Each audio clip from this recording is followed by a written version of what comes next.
G'day guys, Ace here. Have you wanted to get footage like this? Or footage like this?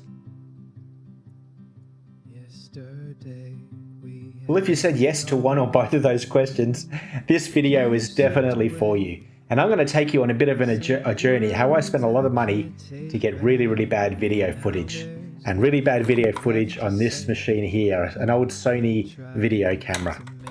But before I talk to you about the how I did it, I want to talk to you about the why. At the moment, on YouTube or any video that you see, not any video, that's a lie, the production quality is so good.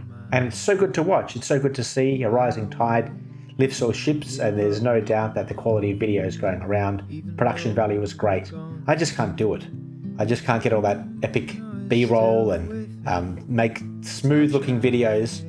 The other thing that I think about a lot is authenticity. And when you think about like home videos, back in the day for me now, when I was a child and, looking at your folks and your family's videos, there was no do-overs, there was no second take. It was all just take the video and, dad or uncle or someone would stitch a video together, and all the footage was shaky and the colors were never good, and there's no dynamic range, and, the camera angle was, the horizon was wonky. All the things that we take for granted now just really weren't there. And I'm thankful that we've got modern technology, but what it does is create what I think is an inauthentic situation, and it changes memories to content. So I wanted to kind of rebel against that, and in a strange way I think I've done that. I've been putting some videos up on my Instagram, and even some of my YouTube videos have been using some footage from this, some of the earlier stuff, and I really like the vibe. I really like what I've been creating, and it feels good, and it feels fun, and it feels fresh, and it brings a lot of joy to me. So I've spent way too much money on this video camera, and what I'm going to do is switch it up a bit, and then you will see how I've actually converted this Hi8 video camera into a digital video camera. Before I do that, you've probably seen ads for those camcorders, like the retro camcorders. All they are is like a dash cam in a plastic body. They're horrible. They're like worse than that machine there that I've got. So do yourself a favor and don't get one. There's like a zero. It's horrible. It looks horrible. So horrible. Anyway, let's flip over and I'm going to show you how I've made this video camera.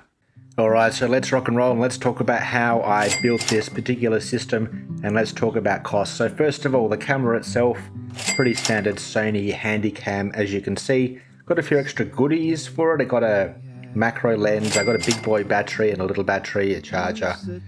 That cost $109 Australian. So that's the first. So, oh yeah, the capture card, how much did that cost? I think that was about $20, and I got 2 of those. So as you can see, they just plug in fairly easily, and that goes into the video player, or the video cassette recorder. You can see on the side here.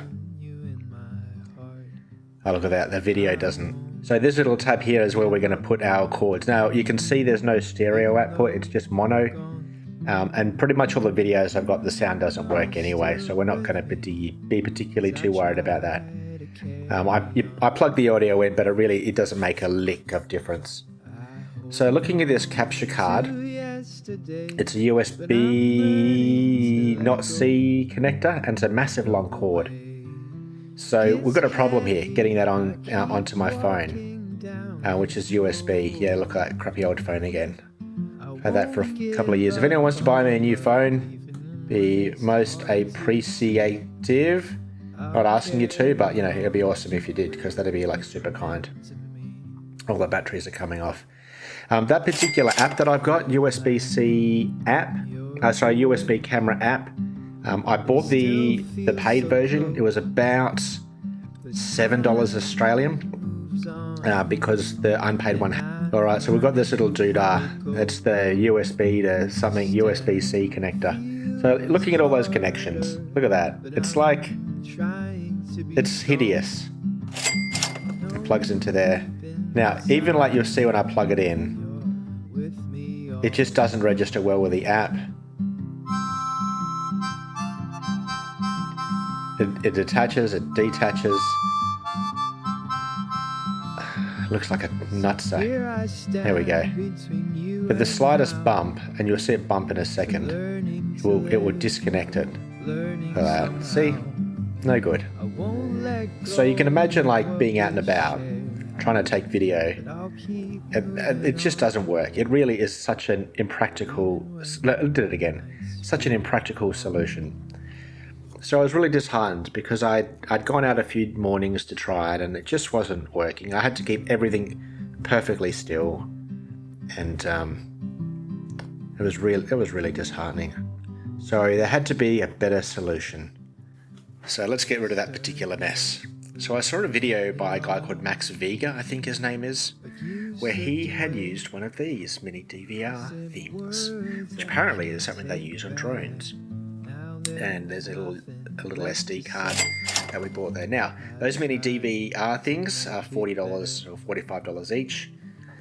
Australian, all these are Australian prices. And the SD card, I think, was a couple of bucks. So the costs are really adding up. Adding up now. There we go, $11 for that. Alright, so, mini DVR. It just has a normal 3.5mm AV in and AV out. You can plug this to a monitor, an external monitor, which I didn't do. I did that initially so I could get it set up and watch the video from Max Vega to get it set up, which is why I bought two of these cords. So the AV cord that I had, that I bought earlier, the 3.5mm cord isn't configured the same way. I don't really understand it, but you might notice when I plugged the cord into my video camera, it was the audio cord. So the audio cord's been plugged in, and that worked for that. I'm just going to pause at this particular stage, and yeah, I'm just going to pause at this particular stage. The video's paused, so you can kind of see the costs really adding up. That cord I got from like JCar, which I think is like Radio Shack or Best Buy or something in America. That was $15. That was like it. So the problem we have now, I mean, this is a far superior system, is how do I get this cord kind of on properly? I've used sticky Velcro, like the Velcro that sticks on things, which is the better thing, and I'll probably get some zip ties to organize the cord a bit better. So in terms of reliability, I found this to be by far the most reliable system, the most reliable way to go. I won't let go of what we shared, but I'll keep moving on, even when the nights feel long.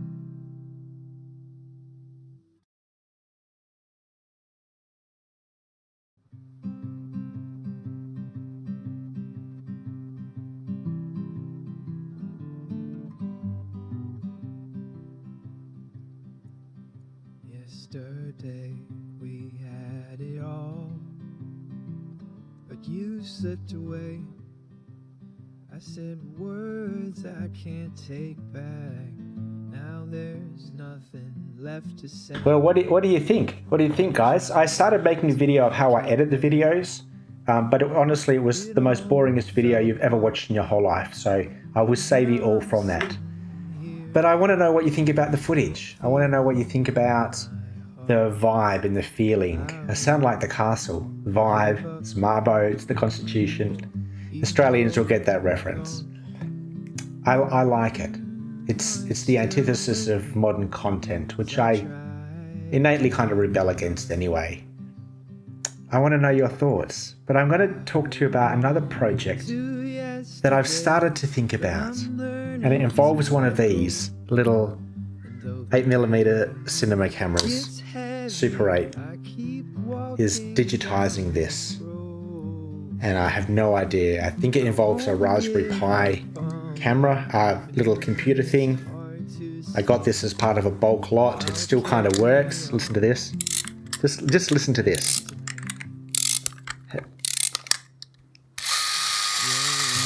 How cool is that? So I'm going to try and I'm just going to give it a go. What's the worst that could happen apart from me spending a lot of money on something I have no skills or nous or ability to do? And I've got some instant cameras that I'm going to try and convert as well, but it's all going to be fun. Hey, thanks for joining me, guys. Thanks for joining the channel. Again, check out my Instagrams, the Instant Strangers and Aces Places, which I don't really put stuff up on there too much anymore, in favour of my instant photos, which I've been taking like an absolute buttload of it, and I'm really enjoying that. But let me know your thoughts on Frankenstein's video camera. That's what I call it. I love it. I love it so much. And I can't wait to take it on some more adventures. So remember, crew, everything is an adventure when you have a camera in your hands.